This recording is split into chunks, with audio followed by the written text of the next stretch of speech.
day 3 of the Eurogamer Expo. Thank you all for coming to this developer session. I think it's going to be a pretty special one. It's an in-depth look at one of the most exciting games of 2013. And so without further ado, I will pass you on to Ubisoft Montreal's creative director, Jonathan Moran.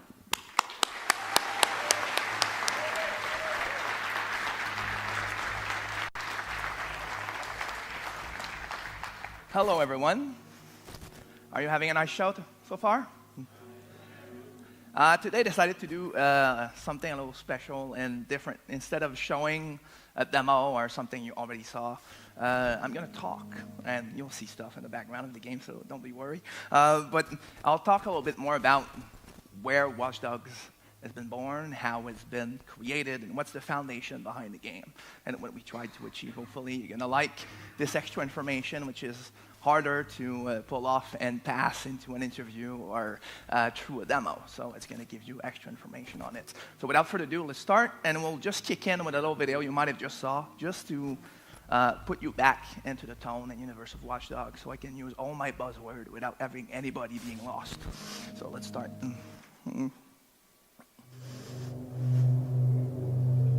In the summer of 2003, the lights went out for 55 million Americans across the Northeast. Panic spread throughout New York State, injuring hundreds. 11 people died in the dark. What was to blame? A small vulnerability inside the state's transmission control room. Raymond Kenny, a disgruntled employee, unleashed a virus and walked away. Later, the system overloaded and the grid shut down. 10 years on, modern systems have advanced exponentially. 2011 marked the installation of America's first central operating system. CTOS is a computer software that manages entire cities, providing centralized control over subway lines, traffic lights, surveillance cameras, and electricity grids. A computer now controls a major city, but who controls the computer? The answer is private companies that have everything to gain from a CTOS. Personal data collection is the key commodity. You are no longer an individual. You are a data cluster bound to a vast global network. Last year, the average American cast a digital shadow of over 2.3 gigabytes. What does that represent? Of course, there are credit cards, medical records, and reading habits, but a CTOS includes much more. Massive data silos track and sort every moment of your digital life, revealing how you think and what you believe. That information could be turned against you, not just to sell products, but to influence your worldviews. CTOS directly links your personal information to the physical systems you use every day, essentially providing a direct line to your bedroom laptop. Because all data is interconnected, from Nigerian email scams to hardcore pornography, online shopping to emergency services. It's all part of the same network. 10 years ago, one man shut down the entire Northeast from a central control room. Today, everything can be hacked. No one knows what part of the system will be exploited, but everyone agrees the next assault will do more than just turn out the lights.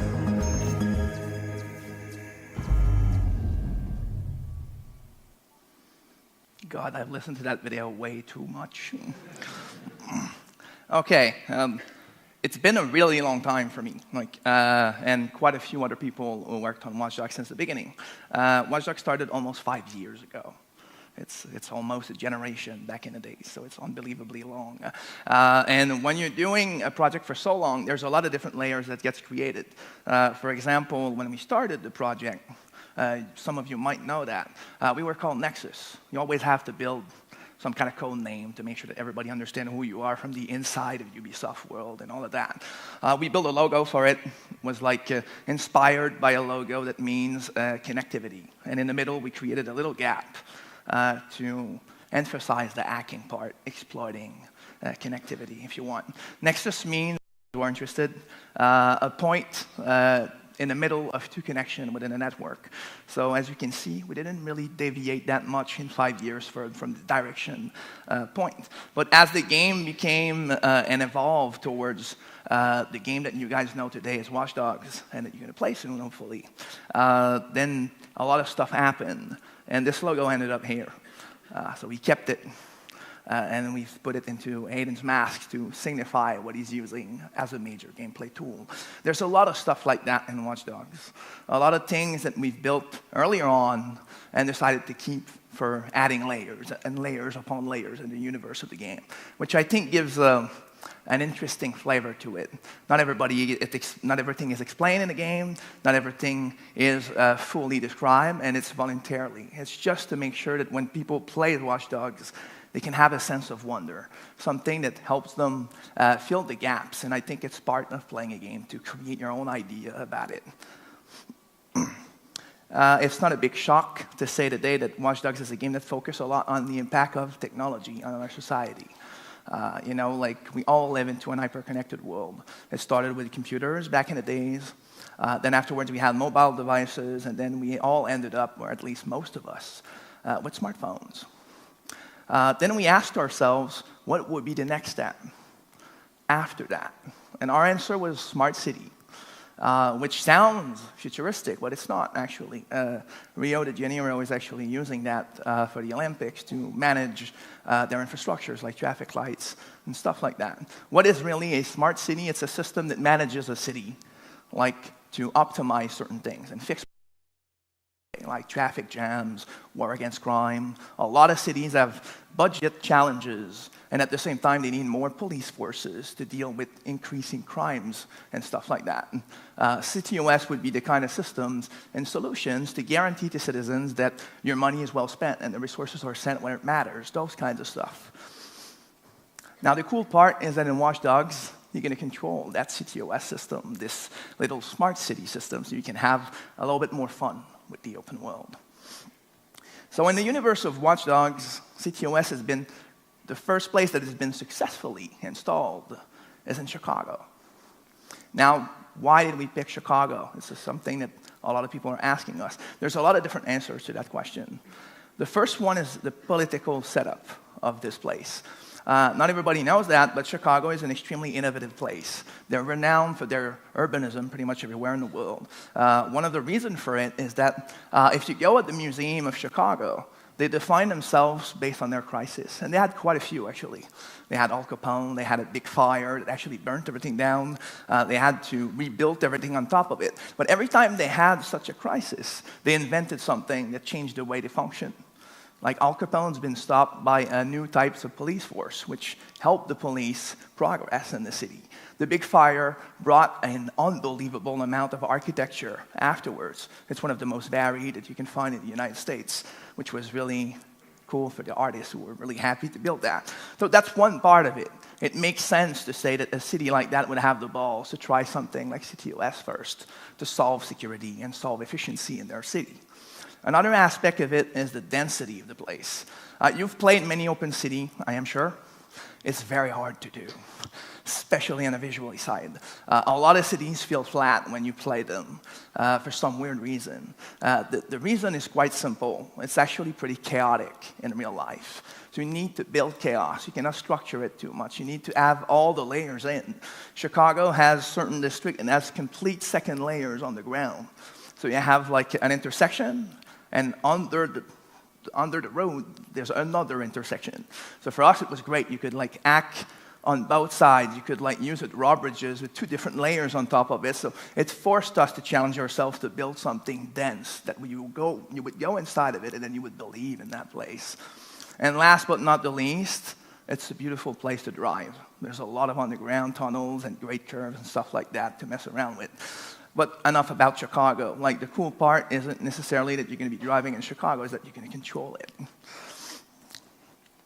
And that control is going to help you control, everything. Infrastructures, people around you, traffic lights, cameras, like L trains, all of that. And you'll get that to the hands of a man called Hayden Pierce. This man is a bit obsessed with surveillance. He's trying to protect his family from something that happened in the past. And unfortunately for him, his family will get endangered once again, and he will slowly be pushed to become one of those modern vigilante heroes. And now I need to precise something there. The word vigilante has a lot of different definitions for people, mainly because of comic books, actually. In the 70s, the comic books define or redefine that word to be like a guy with a cape and a mask that looks awesome and do everything. It's definitely part of what a vigilante is. But if you get in more recent history, a vigilante is also simply someone who takes justice into his own hands. And that is, if you go on the streets and you do that in real life, not necessarily going to end up like the best friend of the cops on the planet. So we took a very different route with what vigilante could mean in city. So if you would put like a spectrum, and you had Batman on one side, and Dexter Morgan on the other, which, yes, is a vigilante as well. Then we're more kind of in the middle, maybe a bit towards Dexter a bit more than Batman. So we have a conflicted man. Aiden Pierce is not a good guy. He's not a bad guy.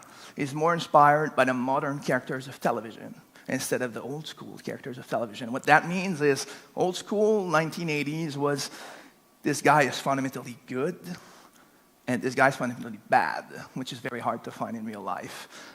Today's TV show is more like Breaking Bad. Conflicted mans. They do bad stuff, but you understand his motivations. They do good stuff. If you really sit back and ask yourself, who is the main character of Batman of Breaking Bad, he's one hell of a selfish prick when you think about it. But when you're watching the show, you really love the whole thing, and you want him to win anyway.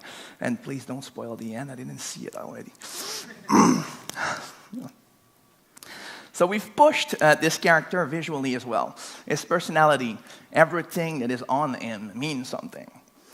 Just the way he moves, for example. You might have noticed that when he takes his gun out, he puts it in his back like this, and he walks what we call concealed position. That was a first step in making sure that when you control the character, he feels aware of where he is, which is something that games don't do really well. We're only starting to get there. It's weird to see someone run like a robot regardless of the situation he's in. We're doing that because we're always scared to take control away from the country. But there's a way to do it otherwise. Aiden will just do that normally. If you start sprinting, he's going to start showing his gun, which gives you, as a player, the choice to take your gun out to prepare for the situation, but still be careful for nobody noticing that you have a gun. If someone notices you have a gun, they're going to call the cops, and you have to deal with that afterwards. Even the way he walks, which turned out to be generating a lot of discussions at E3-12, which is kind of funny. You wouldn't believe how many person asked me to remove that 1 minute and 20 seconds of walking at the beginning of the demo because it felt retarded. We ended up having an actually pretty good success with it. But the fact that he walks with the hand in his pocket and feels relaxed, the trench coat, means he can blend in, even though, if you really know clothing, he's one of the most fashion motherfucker I've ever seen. But still, for some reason, he looks awesome and he can fit in anyway. His coat is there for hiding stuff or giving that feeling. His mask has quite a few functions there to systemically get on when he's about to do something bad, basically when you take your gun out and that kind of stuff. That way, we'll at least have a metaphor to showcase that he's aware that there's cameras everywhere, those kinds of stuff. The hat is more inspired by Hollywood stars who always walk on the street fearing of having someone taking a picture from them, so they're always like that. And those two things together, when you put Aiden like this, draws a very specific line, hides his face, the way he holds his phone, all of those things has been thought through to make him, if I dare to say, hoping he would become a character. And when we started to see fan arts going on afterwards, it was pretty pleasing to see that pretty much all of those rules right off the bat were mastered by those people. Those kinds of details, we're putting them in every single one of our characters. It's just a way for us to give them more than what they are, and also starting to represent more than just the character, but also their connections and what they mean in our world. Like, for example, Clara Lyle is affiliated to the group called DeathSec, which unfortunately I still cannot talk about that much. But still, this symbol that we actually have in one of the T-shirts on the dev team, you might have seen it quite a few times, is one of the examples that she can wear in the game that incarnates DeathSec and tease it. Her belt, is a spy web, which talk about the internet, but also hacking, and the fact that she's a really dangerous trapdoor spider hacker that's very efficient. We have another guy who's more a I don't give a shit type of character. And that's pretty straightforward when you see the kind of little ASCII arts that we're putting on him and the pixel stuff. That's because he's kind of a genius. He can build pretty much any systems you can think of on a split of a second. But also, he kind of looks like a rock star. He was inspired by it. So it's kind of a nice fit. And in the end, we really want to push to make sure that those characters, and hopefully, which you'll discover from them in the game, will lead you to understand every little symbol they have on them, which we think is a nice detail. Talking about details, what's tricky is we are obsessed with details, but we're making a massive game, which means we have hundreds of people working on it. How the hell do you control the construction of such a precise game with hundreds of people? Well, you don't. It's impossible. So you basically create rules and standards to help other people make right choice, so you can actually trust them and have a nice environment at work.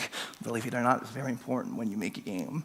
So I'll go through those kind of pillars so you get a better got constructed. It starts with a very simple statement. Everything is about dynamism. If you're in an open world and you're about to give the player a sense of control on every systems around them, everything needs to be interconnected. You need to be immersed in everything you do. People need to look at you. It's all about the weather, the wind, how the infrastructures work, how the traffic system work, how people walk on the streets. Everything needs to be perfect because we're about to give you an incentive to look at every details from a gameplay standpoint, which is dangerous to an extent. So the living city needs to be heavily pushed. You need to see people talk to each other, being aware of each other, and aware of you as well, which we don't see enough in games so far.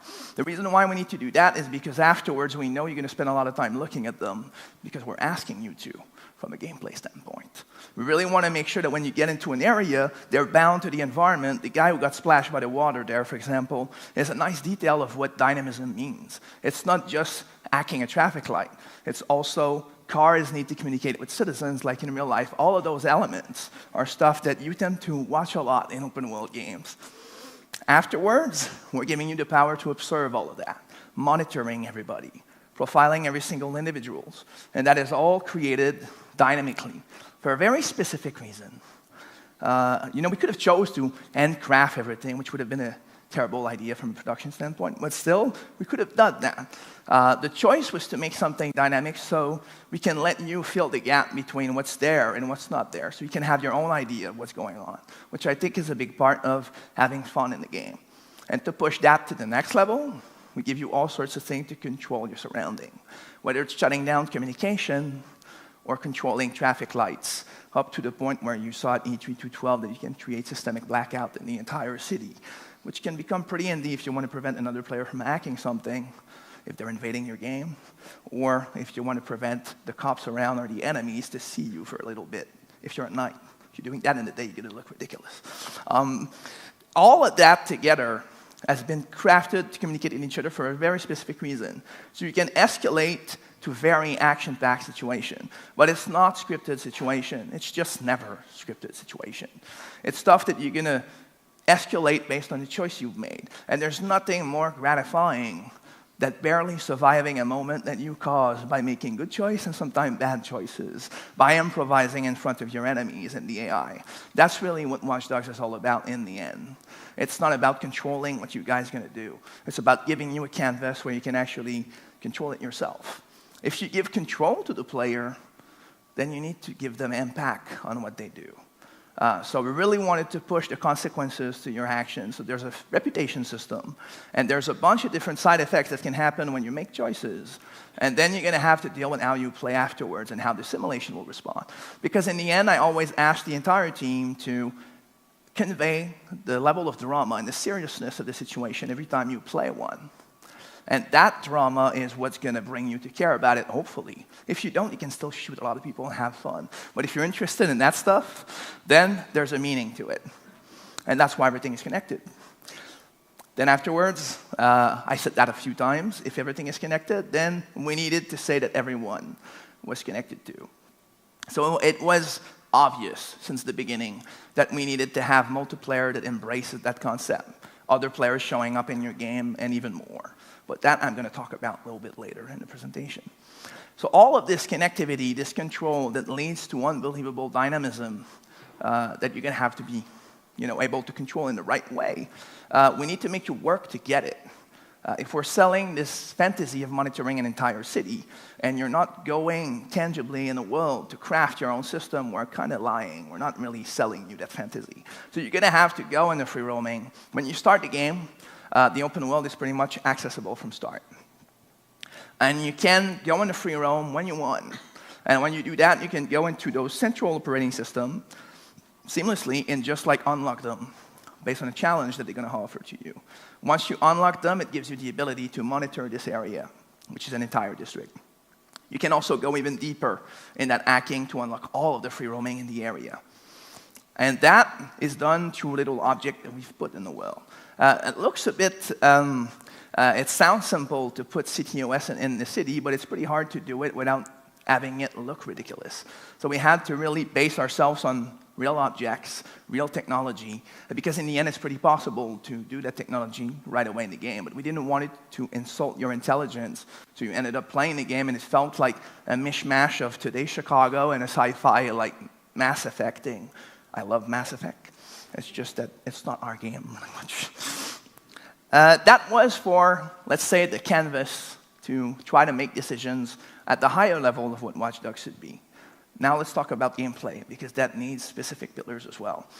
We're talking a lot about hacking. It's definitely one part of it, but there's also driving, on foot, parkour if you want, and combat. Watch Dogs is kind of the, let's say, a combination of know-how of Ubisoft past projects. I don't think it could have pulled off any pitch remotely like Watch Dogs in another studio. You need to have people who've done Splinter Cell third-person shooters. You need to have people who've done driving before. You need to have people who've done navigations before. Why? Because we need those to feel as good as a game that would dedicate its entire gameplay to it. And we've really pushed a lot in those 5 years to make sure each of those gameplay feels right. But what really makes it different is not each of those gameplay separately. It's how we bound them to each other. You can layer all of those things to express yourself at any point in time. That's why we created the focus. So for those who thought that this slow motion was pretty much like a bullet time, it is. It's the slow motion. I mean, we're not reinventing the wheel on that one. But it's been created to help players think in a split of a second. You know that scene in the first Bourne movie where the guy is in the restaurant and he tells the girl, like, I don't know why, but I know this guy's a lefty, and there's like 2 windows. And this entire scene is there just to say to the audience, I'm a badass, awesome guy. And then afterwards, everything I'm going to do is going to be based on that statement. In a game, we want to make sure you feel like that guy, the smart city guy, like the guy who has a street smart quality to it. So mechanically, you can combine running after someone and hacking and driving at 200 miles per hour and taking down someone with hacking. That's why hacking is simple, pressing a button, because when you'll play the game, you'll see that knowing how to use it against like 6 cars at once while driving at 200 miles is pretty difficult, or just enough difficult, not too hard. That's for the gameplay. There's another layer to it that I want to talk about, which is a pain in the ass to build, to be quite frank. It's the subtle gameplays. It's something I've never really seen in games before, and it's something that I think that more and more we'll see in games.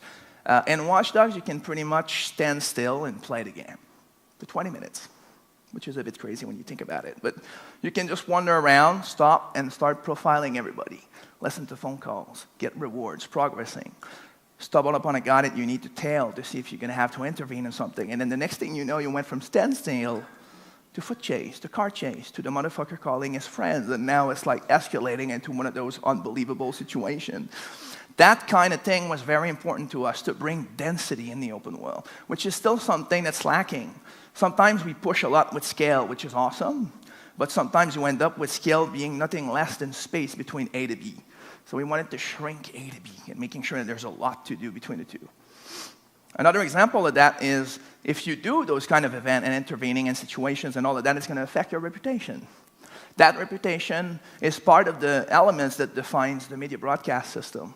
So you can end up showing up in a shop or anywhere else, and then your face pops up on the phones of citizens or on televisions, and now they're going to go and call the cops, and you need to deal with it.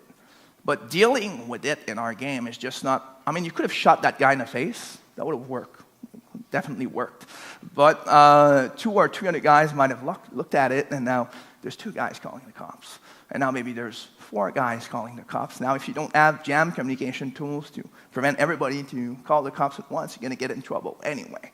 So you need to be able to go subtly on it as well. So you can aim your gun and scare someone, and he's gonna back off. You can break his phone out. There's a lot of different ways of approaching those situations to help players express themselves differently. The same goes with what we've shown at last E3, the stealth driving thing, right? By the way, that's not a mission. That's just a system. Like when the cop shows up in Watch Dogs, it starts with a scan. Like you get scanned by the CTOS to confirm your location. If you pull off that challenge, the cop will never show.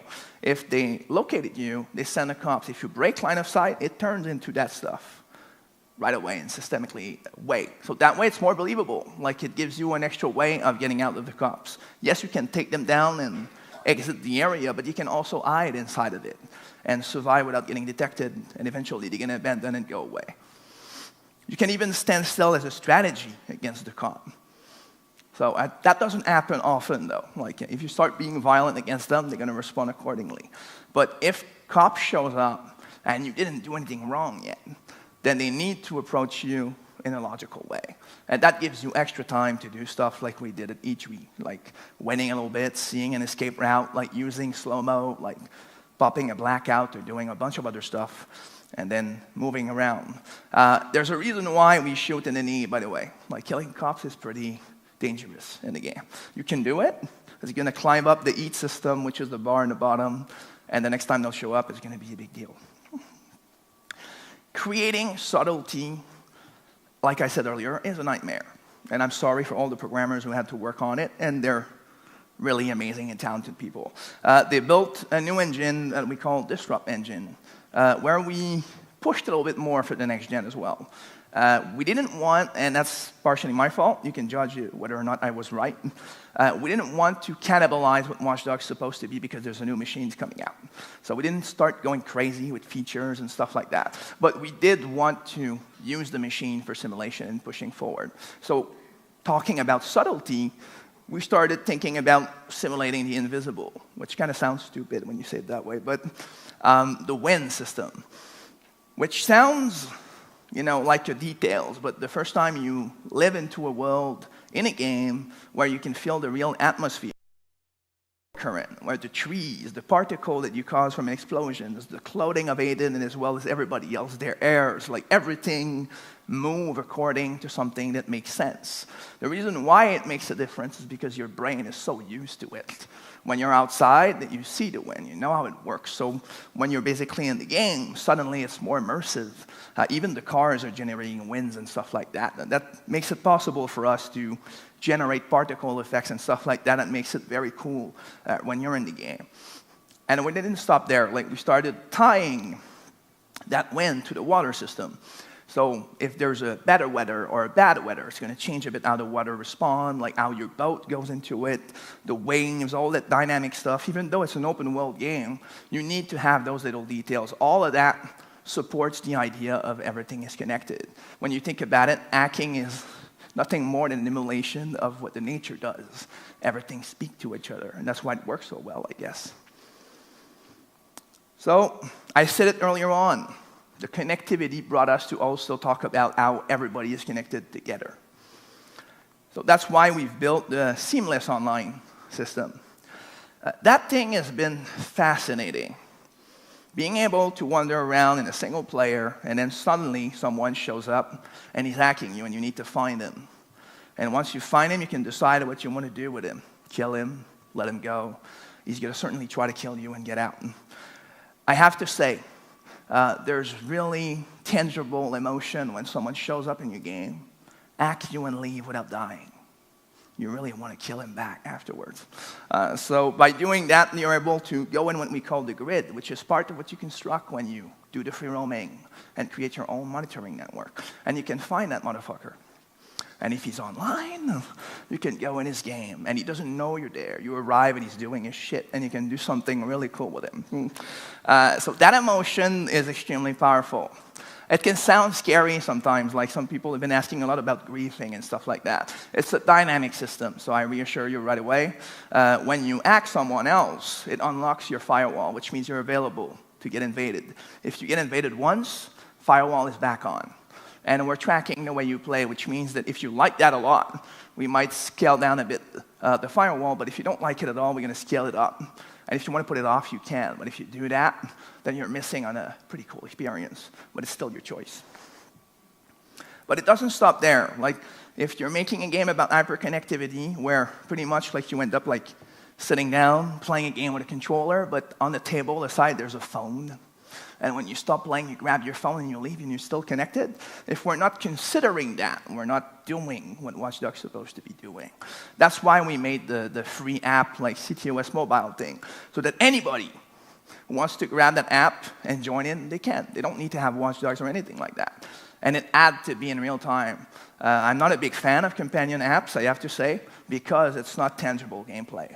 So we had to build something that would be tangible gameplay. So when you take that app, you're controlling the chopper, you are dispatching the cops in a strategic way, in real time, and you control the entire city. So you can hack everything around him, you can put mines everywhere, like so that the player have a hard time getting out of there. So if you challenge a player, he needs to accept on that one. We're not going to let some players randomly arrive with those kind of powers in your game. But if you accept, then you end up in this very unique experience, which is a lot more powerful, because when you do what you want to do is give variety of experiences. So it's like adding another free roaming activity. But this one can only be created if you have these two perspectives put together. So to sum up everything, Watch Dogs is about hyperconnectivity. That's not something that's new. It's all about controlling what's around you. And you're going to progressively get those powers with skill points and an RPG kind of system. The more you're using those things, the better you're going to get. You can also monitor everybody around you. And all of that has been built so that you can really build your own action moments. It's not just there as separate elements.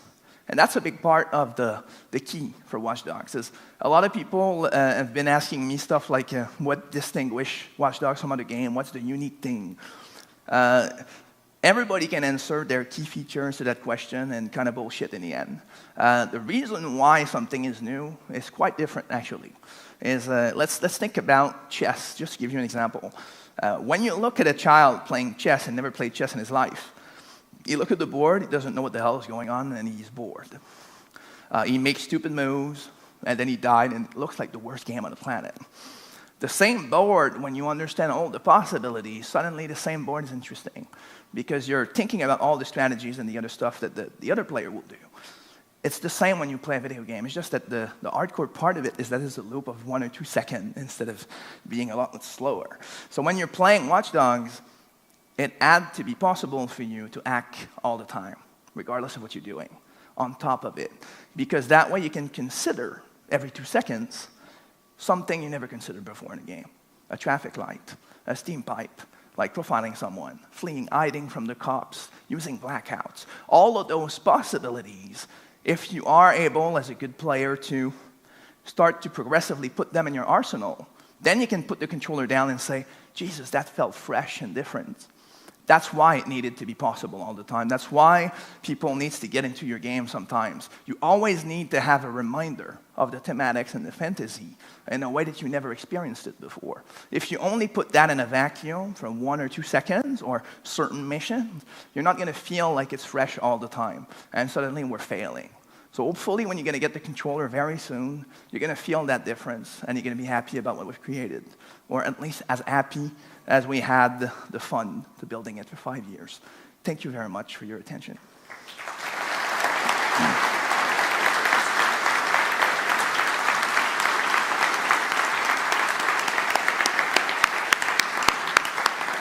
Thank you very, very much, Jonathan. I don't say this lightly, but that's some of the best water I've seen at the Expo, so congratulations for that, and thank you for everything else. We don't have time for questions, unfortunately, and so we're going to wrap it up there.